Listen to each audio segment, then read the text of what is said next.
दुर्भाग्य का कारक होता है, अशांति फैलाता है। बाहर से आने वाली जो विषैली ऊर्जा, नकारात्मक ऊर्जा, पॉइजन एरो भी जिसको कहा जाता है, तो वो अंदर तक सीधी प्रवेश करके बिना रोक टोक के वो प्रवेश कर जाती है। तो ऐसे दरवाजों को हमारे वास्तु विज्ञान ने वो गलत बतलाया जी। पंडित जी, हमने पिछले एपिसोड में चर्चा की है सीढ़ियों के बारे में, लेकिन ये भी समझना जरूरी है कि अगर दरवाजे के सामने सीढ़ियां हो तो इसका क्या सकारात्मक या फिर नकारात्मक प्रभाव पड़ता है? पंडित जी देखिए, दरवाजे के सामने बिल्कुल ठीक सीढ़ी होना वास्तु विज्ञान के अनुकूल नहीं है। बाहर से आने वाली जो ऊर्जा है वो सीधी ऊपर चली जाती है, दोषपूर्ण स्थिति वो बनती है। तो हमारे जो वास्तु विज्ञान में दरवाजे के सामने सीढ़ी होना उसको गलत बतलाया गया है, और वो भी अगर वो बिल्कुल सीधी है तो उसको अगर आप बनाना चाहें, स्थान का अभाव है तो उसको क्लॉकवाइज आप बना सकते हैं। दक्षिणवर्ती जो सीढ़ी होती हैं वो उचित होती हैं, उसको आप क्लॉकवाइज बना सकते हैं। वामवर्ती जो एंटी क्लॉकवाइज होती हैं वो अशुभ मानी जाती हैं। बिल्कुल सीधी सीढ़ियां भी यदि वो दरवाजे के सामने बनी है वो भी अशुभ मानी जाती हैं जी। पंडित जी, आदिकाल से हम सुनते आए हैं कि अगर आप दरवाजे के बाहर नींबू मिर्ची लगाते हैं तो उससे जो बुरी नजरें हैं वो आपसे आप बचे रहते हैं, आपके घर में शांति हो रहती है, सुख की प्राप्ति होती है। इसको लेकर क्या यह भ्रांति है या फिर ये वाकई में सच है? वास्तु विज्ञान क्या कहता है? देखिए, जो इस तरह की जो चीजें हैं वो वास्तविकता है। उसके अंदर भी बाहर से आने वाला जो विषैला बाण है, जो पॉइजन है, नकारात्मक ऊर्जा है, जिसको फेंग शुई के अंदर यिन ची की संज्ञा दी गई है, उसको अपने अंदर समाभूत कर लेती है, समाविष्ट कर लेती है, उसको नष्ट कर देती है। तो बाहर से आने वाली ऋणात्मक ऊर्जा या कोई ऐसा व्यक्ति आगंतुक प्रवेश कर रहा है, उसके अंदर कोई कुटिल भाव है या कोई एक विषैला भाव है या कोई हानिकारक भाव है, तो उसके दोष को भी वो एक तरह का नजर बट्टू हम उसको कहते हैं, वो जो उस दोष का निवारण करता है। तो ये परंपरा आदिकाल से चली आ रही है, जब से मनुष्य को ज्ञान हुआ है। तो ऐसी विषैली वस्तुओं को रोकने के लिए बहुत अच्छा हमारे शास्त्रों में इसका एक प्रयोग बतलाया। और आजकल फेंग शुई जो प्रवर्तक विद्वान है, तो इन्होंने भी एक उसको एक रूप को उसको परिवर्तित कर दिया। उसमें रेड चिली टिंगलिंग बोलते हैं, तो उसको भी एक लटकाया जाता है, तो वो भी उसका एक प्रारूप है बना हुआ। पंडित जी, हर कोई अपने दरवाजे को खूबसूरत देखना चाहता है। जब घर में कोई प्रवेश करे या बाहर से आए, हर किसी की चाहत ये होती है दरवाजा अच्छा लगे, खूबसूरत लगे। और इसी चाहत को पूरा करने के लिए कई लोग तरह तरह की चीजें दरवाजे पर लगाते हैं। अमूमन फूल लगाते हैं या पत्तियां लगाते हैं, या फिर कुछ लोग तो मुखौटे भी लगाते हैं। अब समझने वाली बात यह है पंडित जी कि किन किन चीजों को लगाने से अच्छा प्रभाव पड़ता है, और वो कौन कौन सी चीजें होती हैं कि अगर हम उन्हें दरवाजे पर लगाते हैं तो फिर विषैले बाणों का सामना भी करना पड़ सकता है। देखिए, हमारे शास्त्रों में अगर हमारा प्राचीन वास्तु विज्ञान देखें तो घर के बाहर शुभ प्रतिमाएं अपने इष्ट देव की या गुरु की या जो अपने परंपरागत जो हमारे धार्मिक चिन्ह हैं उनको लगाने का प्रचलन रहा है। भगवान श्री गणेश का शुभ प्रतीक लगाते हैं, हनुमान जी की प्रतिमाएं लगाते हैं, भगवती दुर्गा की लगाते हैं। इसी तरह जो गंधर्व अप्सराएं हैं उनकी प्रतिमाएं लगाते हैं। शुभ पशुओं पक्षियों के भी चिन्ह प्रतीक लगाए जाते हैं। पर जहां तक मुखौटों का वर्णन है, हमारे शास्त्र में उसका वर्णन नहीं किया है। तो मुखौटे बहुत सारे लोग ऐसे जो हांडी होती है उस पर एक भूत प्रेत जैसे चिन्ह का प्रतीक लगा देते हैं, तो उससे और विषैली ऊर्जा जो भवन में प्रवेश करती है। बाहर से आने वाली जो सड़क पे मार्ग पे जो चलने वाली जो विषैली ऊर्जा है उसको आप निमंत्रित करते हैं प्रवेश के लिए। तो हमारे शास्त्र में ऐसे मुखौटों का निषेध किया गया। आप शुभ प्रतिमाएं लगाएं तो उससे क्या होगा, जो वो आपके बाहर से आने वाली जो विषैली जो ऊर्जा है उसको रोकने में वो सहायक होती हैं। तो मुखौटों का प्रचलन लगाना हमारे शास्त्र में उसका वर्णन नहीं कहा है कहीं भी, वो दोषपूर्ण की स्थिति होती है जी। तो फिर हमारे द्वार पर मुखौटे लगाने चाहिए या बिल्कुल नहीं लगाने चाहिए?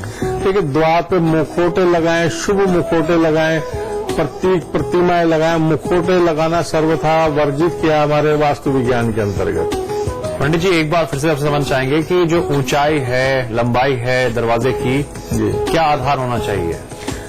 वास्तु विज्ञान के अंतर्गत मुख्य द्वार की जितनी ऊंचाई हो उसकी आधी चौड़ाई का हमारे यहाँ विधान बतलाया गया है। वो उसका मानक हो गया, वो उसके अनुरूप होता है। जितनी ऊंचाई उसकी आधी चौड़ाई का जो प्रवेश द्वार होना चाहिए जी। पंडित जी, दरवाजों को लेकर और भी कई भ्रांतियां होती हैं, कई तरह के सवाल हमारे जहन में होते हैं। अमूमन जब कोई प्रवेश करता है तो नीचे हम कारपेट भी बिछाते हैं या फुटरेस्ट, जिसे अंग्रेजी में कहते हैं फुटरेस्ट। क्या उसका भी कोई फर्क पड़ता है दरवाजे के वास्तु विज्ञान को लेकर? बहुत फर्क पड़ता है। फुटरेस्ट, जिसको आप पायदान बोलते हैं, विषैले बाणों को रोकने का बहुत उत्तम उपाय हमारे वास्तु विज्ञान और विशेषकर फेंग शुई में इसको बतलाया गया। जो बाहर से पहले जो लोग आते थे, आपने देखा होगा हमारे प्राचीन जो धर्म संस्कृति हमारे वास्तु विज्ञान के अंतर्गत, वो भवन से बाहर जूते उतारते थे, पर आजकल प्रचलन धीरे धीरे समाप्ति की ओर है। जूते पहन के लोग प्रवेश करते हैं, तो जूतों पे लगी हुई जो धूल मिट्टी होती है, ऋणात्मक ऊर्जा होती है, उसको वो अवशोषित कर लेते हैं, वो हटा देते हैं काफी हद तक।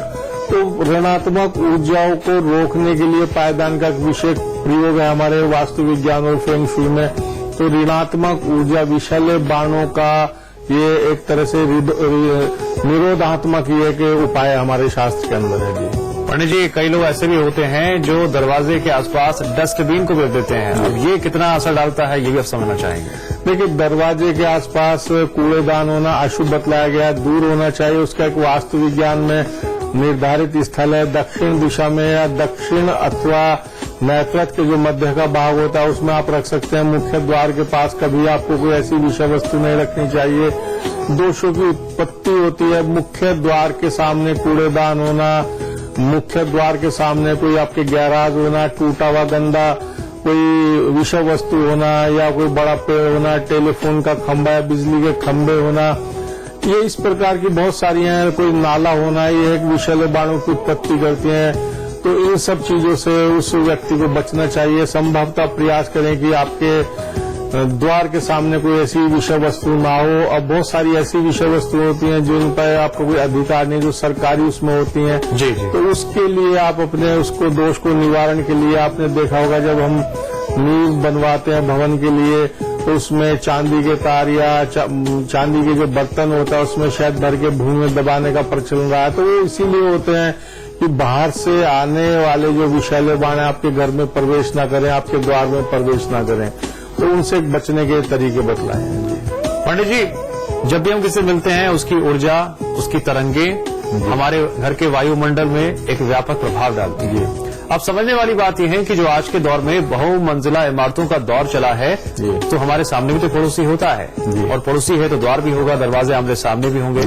उसका क्या व्यापक प्रभाव पड़ता है, ये भी समझना चाहेंगे आपसे। देखिए, आपके द्वार के सामने कैसी विषय वस्तु है, शुभ या अशुभ, उसका निश्चित रूप से आपके भवन के ऊपर प्रभाव पड़ेगा और उसमें वास करने वाले व्यक्ति के ऊपर भी पड़ता है।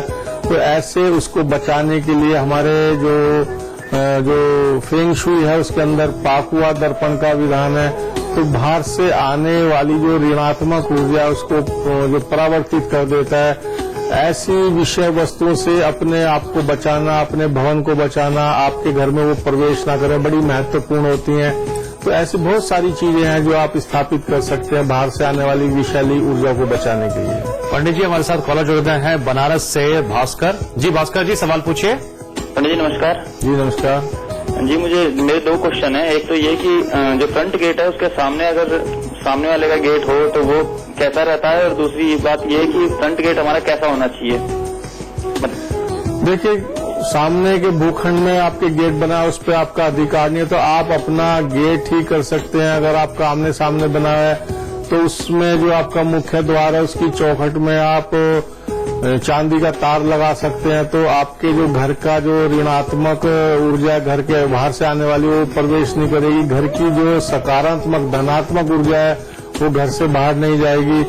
दूसरे के भवन पे या द्वार पे आपका अधिकार नहीं है। आप अपने भवन या द्वार को आप ठीक कर सकते हैं भैया। पंडित जी, दरवाजे भी तो नाना प्रकार के होते हैं। आजकल स्लाइड गेट्स का चाल चलन हमने देखा है, चलन बहुत हो गया है। बालकनी में लगा होता है, बड़े बड़े गेट्स होते हैं शीशे वाले। अब क्या इनका भी कोई प्रभाव पड़ता है क्या? देखिए, प्रभाव पड़ता है कि सबसे मुख्य है कि आपका द्वार का स्थान क्या है, उसका प्रभाव पड़ता है। आपने स्लाइडिंग डोर लगाया खुलने वाले, उसमें सबसे मुख्य बात होती है कि उसमें ध्वनि तो नहीं निकल रही है, कोई चरमराहट इस तरह की आवाज तो नहीं हो रही है। दरवाजा बिल्कुल सुचारू रूप से खुलना चाहिए, भले ही वो आपका स्लाइडिंग डोर हो या वो खुलने वाला कास्ट का बना हुआ हो। तो इन सब चीजों का आपको ध्यान रखना चाहिए उसमें। पंडित जी, कुछ लोग दरवाजे के बाहर जो मेहमान आते हैं उनको देखने के लिए एक छोटा नुमा छेद सा बना लेते हैं कई बार जी। क्या उसका प्रभाव पड़ता है कोई? वो अच्छा है, वो हमारे वास्तु विज्ञान में तो उसका कोई वर्णन नहीं है, पर अगर उसको विभिन्न प्रकार के जो वास्तु विज्ञान दृष्टिकोण से अगर उसका विवेचन करें तो उसका कोई नकारात्मक प्रभाव नहीं है, सुरक्षात्मक उसका प्रभाव जरूर है। आपको पता लग जाता है कि आगंतुक व्यक्ति कौन है, आपको क्या उससे कहना है, बुलाना है अथवा नहीं बुलाना है। जी चलिए पंडित जी, हम एक छोटे से ब्रेक के लिए रुक रहे हैं, लेकिन चर्चा जारी रहेगी। चर्चा में हम बात करेंगे आगे कि दरवाजे से जुड़े और कौन कौन से पहलू हैं जहां हम कहीं ना कहीं लापरवाही बरतते हैं, और जो तमाम खुशियां हैं, तमाम तरह की चीजें हैं जो हमारे जीवन के आसपास, जिंदगी के आसपास, परिवार के आसपास इर्द गिर्द घूमती हैं, उस पर क्या क्या प्रभाव पड़ता है। छोटे से ब्रेक के बाद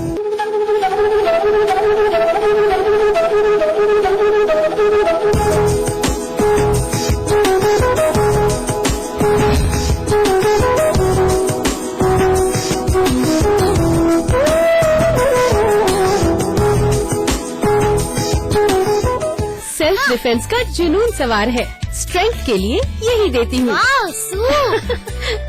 इस इंटेलिजेंट सुपरमैन को खीर बहुत पसंद है।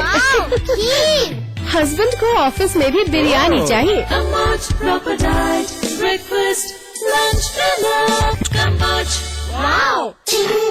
Ashley क्या? Julie, my love, you're the love of my life. Julie!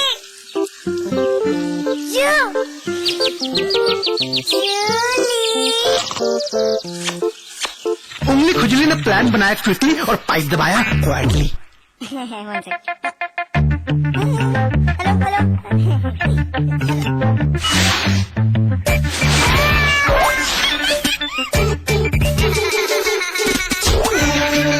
Refreshing mini gums. Ashley क्या? विराज कंस्ट्रक्शन प्रस्तुत करते हैं आपके शहर लखनऊ में फैजाबाद रोड पर संपूर्ण आवासीय योजना बीवीजी ग्रीन सिटी। मात्र 20% जमा करके पाए अपने सपनों का घर। आज ही संपर्क करें 0522-309-3500। यहाँ मेगा मॉल बनेगा तो बिगेस्ट इंडिया एवर सीन। यहाँ स्टेडियम बनना चाहिए। चैरिटी के बारे में सोच रहे हैं। कभी तो ऐसा ख्वाब देखिए जिसमें हजारों ख्वाब शामिल हो। GR एंटरप्राइजेस के इंटरनेशनल स्टेडियम ने इस शहर के लोगों में गर्व की भावना और स्पोर्ट्स कल्चर को अद्भुत बढ़ावा दिया है। GR Enterprises shares have reached an all-time high. जब दूसरों के ख्वाब पूरे करोगे ना तो अपना कल बनते देखोगे।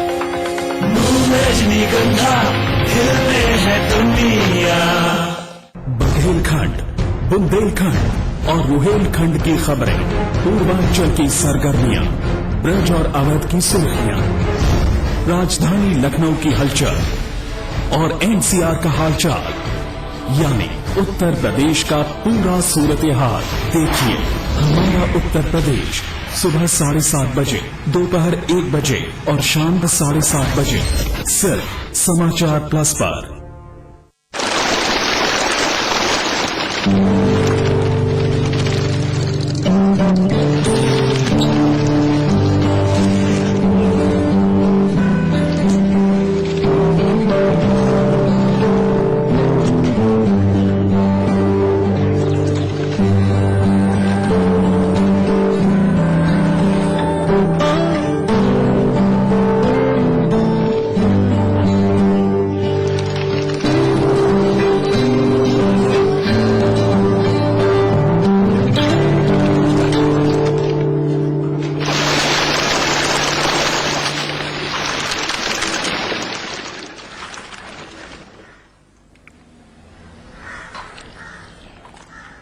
महात्मा गांधी मजबूरी का सिर्फ एक नाम है, दूसरा बुढ़ापा है और तीसरे आप हैं जो कुछ नहीं करते।